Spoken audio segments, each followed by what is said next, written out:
Continuamos, segundo bloque en Unidiversidad Noticias. Lo decíamos al principio del noticiero que íbamos a seguir buscando repercusiones tras los datos de la UCA, de la Universidad Católica Argentina, que lanzó sobre pobreza e indigencia en la Argentina. Vale la pena reflotar un poco los datos que lanzó el Observatorio de la Deuda Social de dicha universidad allí en Buenos Aires.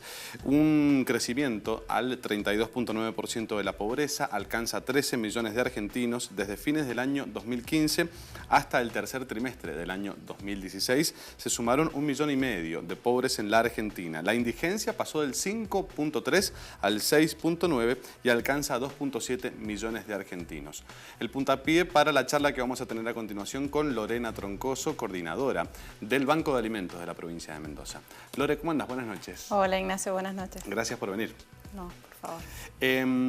Consultarte si un poco condice con la realidad estos datos de la UCA, el trabajo que ustedes hacen día a día y también los datos que lanzó Mendoza hace muy poquito, que habla de que un 35% de la provincia de Mendoza, de la población, vive por debajo de la línea de pobreza.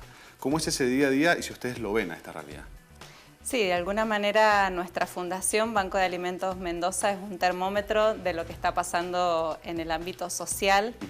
Y en el ámbito de esta problemática social vinculada con la alimentación y todo lo que es la inseguridad alimentaria. Si relacionamos los datos de la Universidad Católica, que están vinculados con índices de la línea de pobreza y de indigencia, estamos muy vinculados con la indigencia, que es una problemática aún mayor, porque lo que este método estudia e investiga está vinculado con el acceso a la alimentación. La canasta básica alimentaria. Exactamente. Entonces, actualmente nosotros estamos trabajando desde el Banco de Alimentos con un universo de 85 organizaciones sociales, que en sus objetivos de trabajo son muy diferentes entre sí, pero lo que guardan en común todas es que brindan alguna prestación alimentaria, ya sea a través del desayuno, del almuerzo, de la merienda o de un bolsón de mercadería. De 4 organizaciones con las que nació el banco allá por el 2001, hoy estamos en 85 y la realidad es que este número no ha dejado de crecer en nuestra historia. Por un lado, también lo atribuimos a que el modelo de Banco de Alimentos funciona y responde, pero no escapa también a la realidad y a estas estadísticas que se están dando a conocer, afortunadamente. Claro.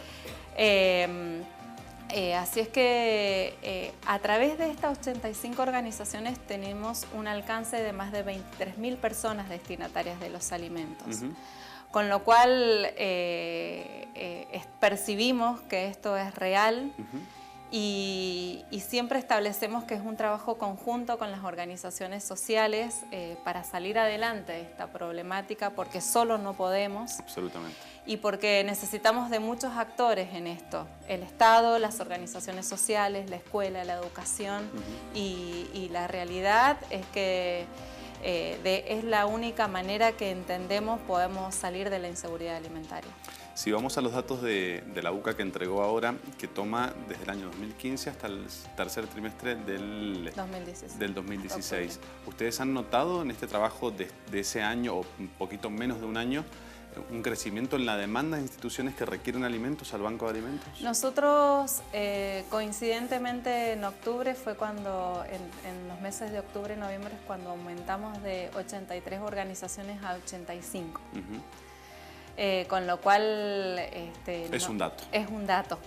Desde el banco no hacemos investigación sobre pobreza, pero sí intentamos dar respuesta a esta demanda a través del rescate de alimentos del sector industrial que no se puede comercializar por un montón de razones, y antes de que ese alimento vaya a un proceso de destrucción, utilizamos esta palabra rescate para destinarlo a poblaciones que están vulneradas en cuanto a la alimentación. Tengo entendido que hay instituciones, organizaciones que están en lista de espera para recibir los alimentos del banco. ¿Cuántas son y cómo es el procedimiento? ¿Les llega la solicitud y los anotan en una lista de espera para en un futuro, con ustedes la cantidad de alimentos que tengan, poder cubrir esa demanda, ¿no? Tal cual. Nosotros tenemos un procedimiento de las organizaciones. Ellos tienen que hacer un trabajo para acceder a Banco de Alimentos. Todas tienen que tener personería jurídica. solamente trabajamos con organizaciones sociales, no con particulares ni familias. Tienen que presentar el listado de beneficiarios, el grupo etario, porque esa es la información que nosotros tenemos para poder después establecer un criterio de distribución de los alimentos.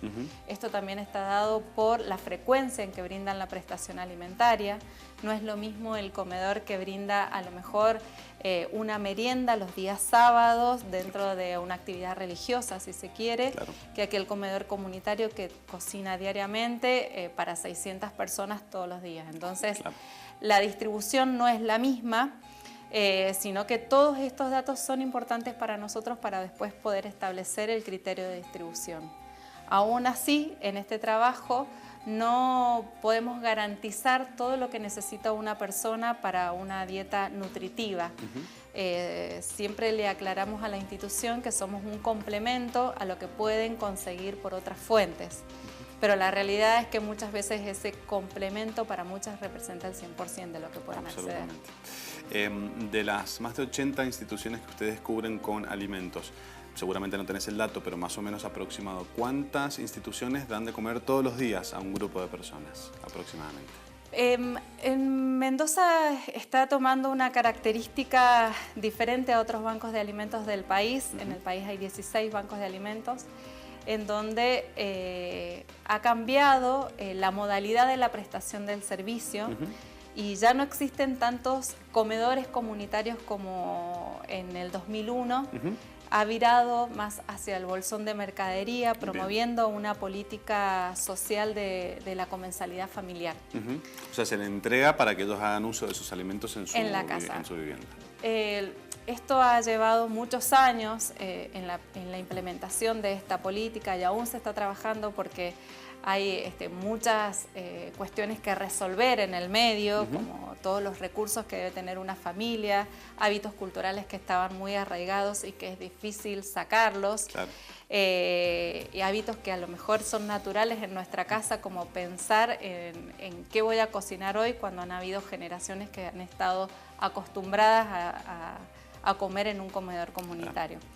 Con lo cual son muchas más instituciones que tenemos con la modalidad de bolsón de mercadería. Te diría que aproximadamente estamos con 44 organizaciones que brindan el bolsón de mercadería. Y las otras no necesariamente están en comedores comunitarios, sino que hay merenderos que no cubre el almuerzo, por así decirlo. Claro. ¿Cómo es el trabajo? Me imagino que debe ser mancomunado o de traspaso de información con los otros bancos de alimentos de la Argentina. Me dijiste que son 16. Sí. Y si tenés algún dato de, por ejemplo, esos 16, ¿a cuántas personas dan de comer por día? Seguramente no lo tenés, pero algo aproximado como para saber. Sí. Todos los años los bancos de alimentos llevamos esta información. Son registros mensuales. Es un modelo que ya está establecido, con lo cual la información del rescate de alimentos es de manera permanente.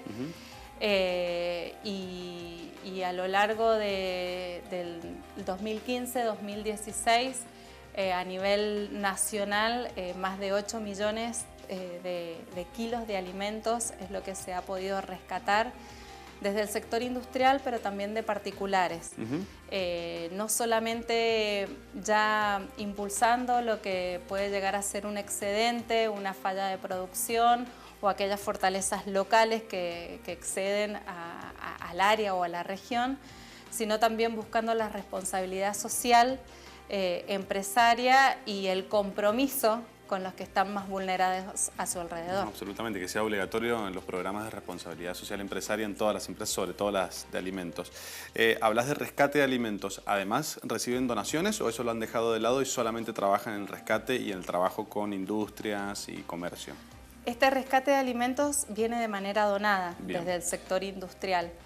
Pero no solamente los bancos de alimentos funcionamos con el alimento solamente, sino también con los servicios, claro, porque nosotros movilizamos grandes volúmenes de mercadería al trabajar con las industrias. Claro, hay una logística que hay una logística que cubrir. Los bancos de alimentos tenemos una impronta logística que está muy marcada, es muy característica de nuestra actividad.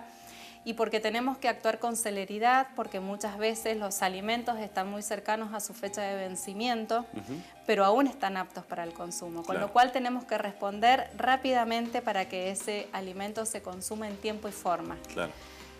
Nos pasa mucho con los lácteos, que es un alimento muy nutritivo, pero que sale del mercado con poca fecha, con corta fecha de vencimiento, pero sabemos que es uno de los alimentos esenciales para el niño. El 75% de nuestros beneficiarios son niños. Entonces, bueno, se arman, nosotros le llamamos operativos, al momento de dar respuestas al donante que está dándonos ese producto, y por supuesto a la gente que demanda. Entonces, en esta movida es importante servicios como el transporte para el traslado de estos alimentos que son muy costosos, que en Mendoza, por su posición estratégica, estamos en una posición logística bastante benéfica, si se quiere, porque conseguimos empresas que donan sus transportes, ya sean algunas posiciones en el camión o camiones enteros. Claro. Con lo cual no es poco y ese traslado es un costo significativo. Absolutamente. ¿Cuántos son? ¿Dónde están? ¿Cómo hacemos para colaborar? Si yo soy dueño de una empresa y me quiero sumar, ¿cómo hago? Contame más o menos cómo es el día a día del Banco de Alimentos. Bien. Nosotros funcionamos dentro de la sede del frigorífico Aconcagua, que también es una sede donada desde los inicios del Banco de Alimentos, con lo cual estamos muy agradecidos de que nos brinde su espacio y también todo lo logístico en lo que hace a las maquinarias, el uso de autoelevadores y demás. Funcionamos todos los días de lunes a viernes. Los sábados hacemos rescate de frutas y verduras en la feria de Godoy Cruz. Nuestras vías de comunicación es el 424-4044 y pueden encontrarnos de 8 a 16 horas. Muy bien. ¿Cuántas personas trabajan en el Banco de Alimentos? Nosotros somos 7 personas. 7 personas. Sí. Muy bien. Lorena, ha sido un gusto tenerte. Muchísimas gracias. La verdad que cuando se desprenden estos datos que nos duelen a todos los argentinos, está bueno empezar a ver este tipo de organizaciones que hacen un gran trabajo y cómo sumarnos y que se agranden. En este sentido me surgía recién cuando te escuchaba, ¿se puede hablar del Banco de Alimentos de Mendoza como el oficial o hay otros tipos de organizaciones parecidas que se van sumando con la misma característica, digamos? Me hablabas de 16 en todo el país, ¿es uno por provincia? ¿Ustedes tienen relación con el gobierno de turno o no? ¿Son una organización aparte? No. Los bancos de alimentos somos organizaciones independientes, ONG, con figuras jurídicas independientes entre sí, incluso de los 16, pero sí con un trabajo en red que está relacionado con el intercambio de alimentos. Mendoza se caracteriza por tener una marcada producción de conservas, principalmente el durazno y el tomate, y tenemos la posibilidad de compartir este tipo de alimentos con Tandil, por ejemplo, que le sobra harina. Entonces hacemos estos intercambios. Buenísimo. En nuestra provincia hay 2 bancos de alimentos. Nosotros tenemos nuestro radio de influencia en Gran Mendoza y la zona este y norte, y existe Banco de Alimentos en Valle de Uco. Ah, muy bien. Y en San Rafael como organización adherida. Todavía no alcanza la entidad de Banco de Alimentos, pero sí hay iniciativas similares a las nuestras. Absolutamente, ya en el sur de la provincia. Lorena, gracias por venir. No, por favor. Hacemos pausa y ya venimos con más información en Unidiversidad Noticias.